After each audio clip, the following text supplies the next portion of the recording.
Om Shanti. अव्यक्तवाणी revise course की तारीख है 18/1/75। मुरली का हेडलाइन परिवर्तन के लिए प्रतिज्ञा।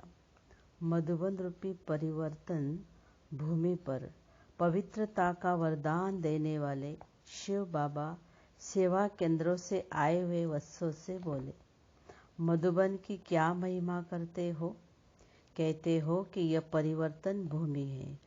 आप सभी परिवर्तन भूमि या वरदान भूमि में आए हुए हो। स्वयं में व अन्य में वरदान का अनुभव करते हो। यहाँ आना अर्थात वरदान पाना, परिवर्तन करना। अब क्या परिवर्तन करना है? बाबा पूछ रहे हैं। जो विशेष कमजोरी व विशेष संस्कार समय प्रति समय विघ्न रूप बनता है, ऐसा संस्कार व ऐसी कमजोरी यहाँ परिवर्तन करके जाना है।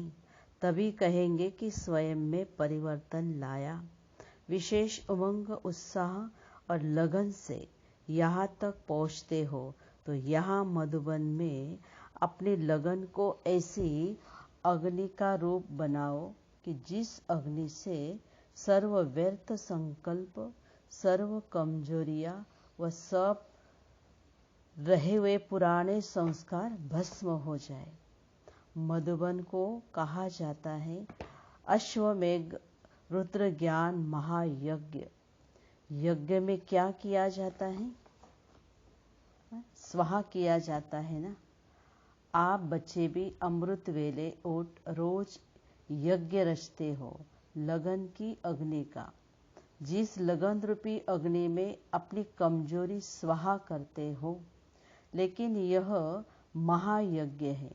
मधुबन में आना माना महायज्ञ में आना। मधुबन को क्यों महायज्ञ कहा गया है?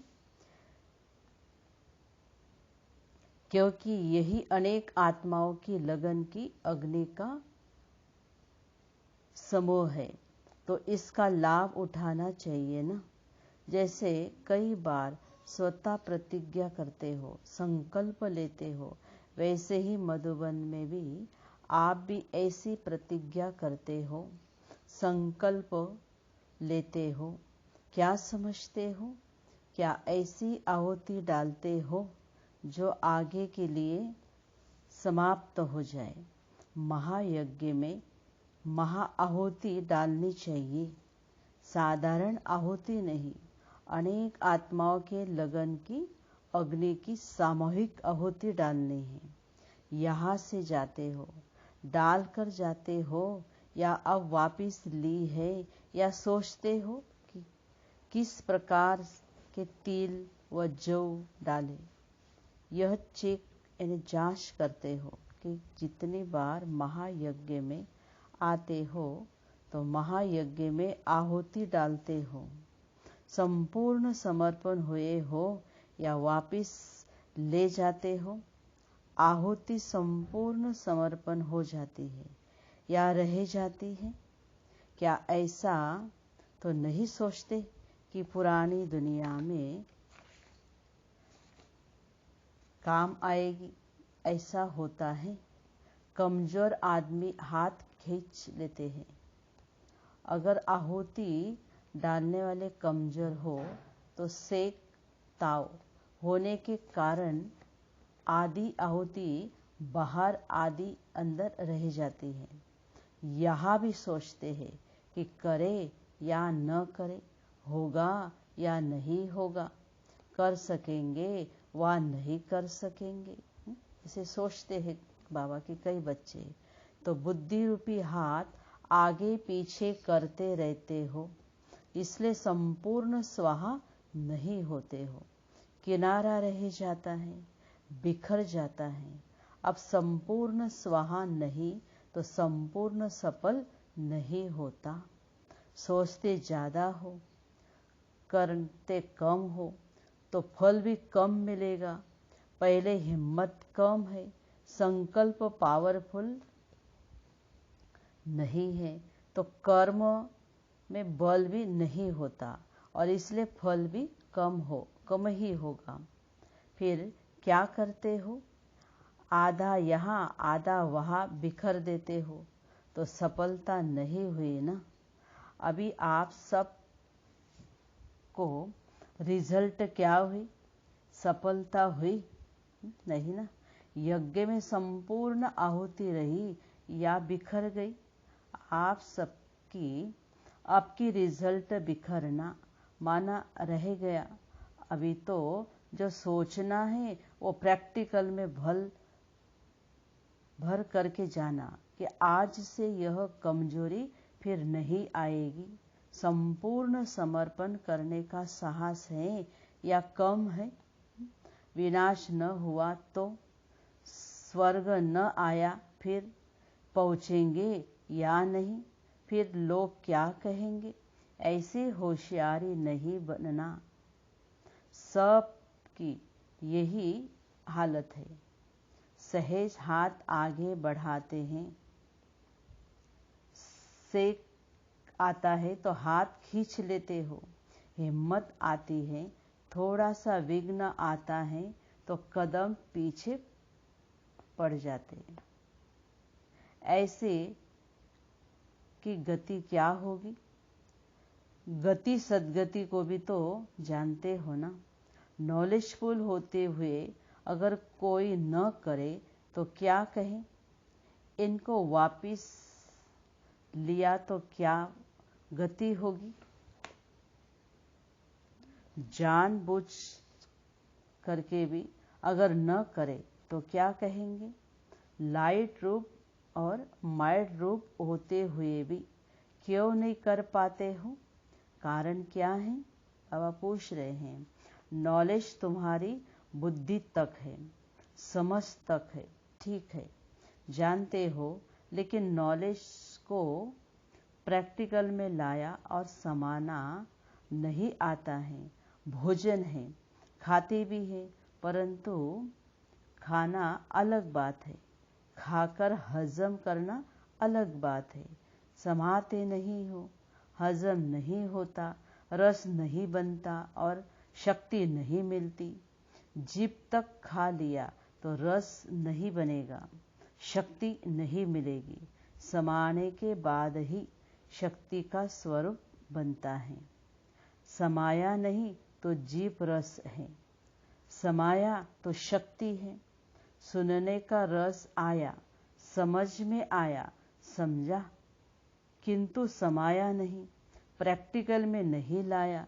जितना धारणा में आता है, संस्कार बन जाता है, तब ही प्रैक्टिकल सफलता का स्वरूप दिखाई पड़ता है। नॉलेजफुल का अर्थ क्या है? बाबा ने प्रश्न पूछा है। नॉलेजफुल का अर्थ क्या है? नॉलेजफुल का अर्थ है हर एक कर्मेंद्रियों में नॉलेज समा जाए, क्या करना है और क्या नहीं। जो धोखा खाने की बात रहेगी, आंखें और वृत्ति धोखा नहीं खाएगी। जब आत्मा में नॉलेज आ जाती है तो सर्व इंद्रियों में नॉलेज समा जाती है। जैसे भोजन में शक्ति भर जाती है तो शक्ति के आधार से काम होता है। अभी नॉलेज को समाना है। हर एक कर्मेंद्रियों को नॉलेजफुल बनाओ। हर वर्ष आते हो, कहते हो कि अभी करूँगा, वायदा करके जाते हो, अभी कब पूरा होगा? क्या कारण है? जो तुम सोचते हो और जो कर्म करते हो उसमें अंतर क्यों? कारण क्या? सोचते हो फुल करने की बात और होती है आदि। इतना अंतर पड़ने का कारण क्या है? बाबा कहते बहुत अच्छा सोचते हैं, फिर बाद में ढीले हो जाते। कारण क्या? प्लान भी खूब रचते हो, उमंग तो खूब लाते हो और समझकर वायदा भी करते हो। सब बातें आएगी ही, लेकिन प्रैक्टिकल और समझ में अंतर आ जाता है। इसका कारण क्या है? संस्कारों की आहुति करके जाते हो। फिर सब कहाँ से आया? स्वाहा करके जाते हो। फिर क्यों आता है? दया विमान अलबेलापन वापस क्यों लौट आता है? कारण क्या है? कारण है कि संकल्प करके जाते हो स्वाहा करने का, लेकिन संकल्प के साथ साथ जैसे बीज बोते हो बाद में संभाल करते हो, परंतु इसमें जो संभाल चाहिए वह संभाल नहीं रखते। समय प्रमाण उनकी आवश्यकता रखनी चाहिए। आप बीज डालकर अलबेले हो जाते हो, सोचते हो कि बाबा जो दिया अब बाबा जाने, यह बाबा का काम है। आप उसकी पालना नहीं करते हो तो वाचा और मनसा पर अटेंशन चाहिए।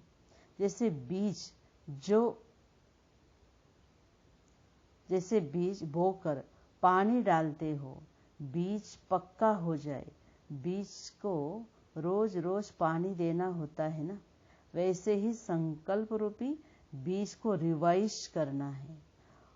उसमें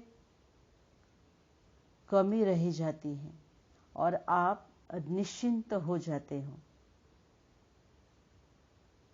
आराम पसंद हो जाते हो।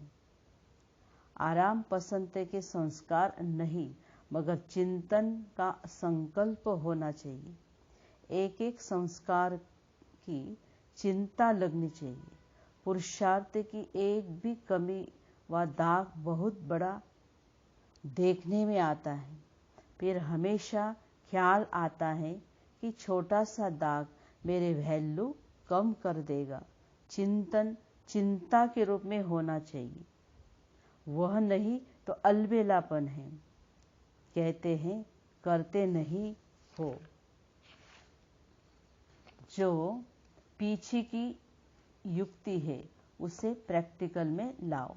आराम पसंदी देवता स्टेज का संस्कार है, वह ज्यादा खींचता है। संगम युग के ब्राह्मण के संस्कार जो त्याग मूर्त के हैं वह कम इमर्ज होते हैं। त्याग बिना भाग्य नहीं बनता। अच्छा, कर लेंगे, देखा जाएगा। यह आराम पसंदी के संस्कार है। जरूर करूँगा, यह ब्राह्मणपन के संस्कार है। लेकिन पढ़ाई में जिसको चिंता रहती है वह पास होता है, उसको नींद फिट जाती है। जो आराम पसंद है वे पास क्या होंगे? अभी सोचते हो कि प्रैक्टिकल करना है, चिंता लगनी चाहिए। शुभ चिंतन संपूर्ण बनने की चिंता, कमजोरी को दूर करने की चिंता और प्रत्यक्ष फल देने की चिंता। इस प्रकार बाबा ने वाणी चलाई। अच्छा, ऐसे मीठे प्यारे बाप दादा को याद, प्यार और नमस्ते। ओम शांति। शुक्रिया बाबा, thank you Baba. Om Shanti.